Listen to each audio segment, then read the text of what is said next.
Studio Perlice.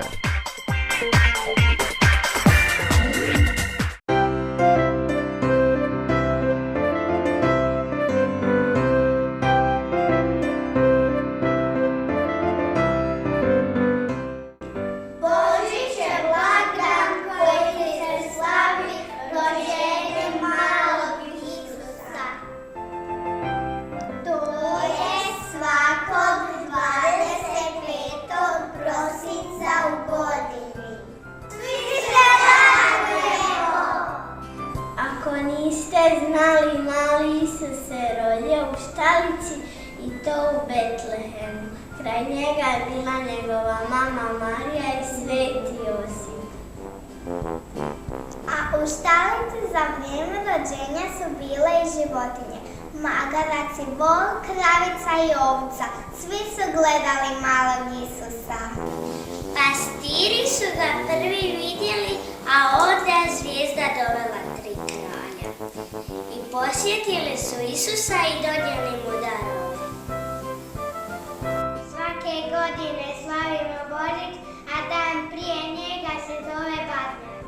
Tada kitimo božićno drvce, ukrasimo kuću i odemo na ponoć. A kad otkuca ponoć, došao je Božić. Neka svima bude blagoslovljen. Ja mislim da je za Božić. Ne smije biti sami, sve bake i djedovi moraju doputovati svojim unucima, da mogu s njima skupa slaviti. Ja slavim Božić, ja volim mir i dobru volju. Nadam se da će svi koji su zločesti u vrtiću poslije Božića postati dobri. Sretan Božić svima! Neka me uvijek grle mama i tata, djed i baka.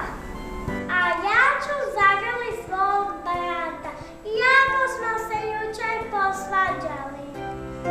Sretan Božić, nek vam se ostvare svi snovi. I meni, ja sam sanjala da mi je u sobi pravi klavir, a ja sviram i pjevam. Kad se slavi Božić, treba voditi svi oko nas. To znači i one s kojima se svađali u vrtiću. Ali što možemo kad je Božić? Najviše mi se sviđa kad se za Božić svi okupimo i zajedno jedemo. Ali još mi se više sviđa kad smo ih pokloni ispod mora. Sretan Božić! Neka vam uvijek kuća bude puna igračaka i slatkiša. I pjesme. Ako ne znate pjevati, ja ću vas naučiti. Božić je bijel, tako svi kažu, ali kod nas nema snijega. Možda će mi mama kupiti umjetnika u filmovima i prosuti ga po dvorištu, a ja ću nacrtati Snjegovića Snješka. Slaviti Božić znači imati milosti prema svima, ljudima i životinjama. Ja ću čestitati svojoj obitelji i mojoj ljubimici Sari. Ona je najljepši pas na svijetu. Za Božić se u svakoj kući peku kolači, a ima ih mnogo vrsta. Londoneri, paprenjaci, linceri, bedenjaci, štanglice, pusnice, zvijezdice, breskvice, orasmice, kuglice, roladice, kiflice, išleri, oblačići, u šećereni bajamići.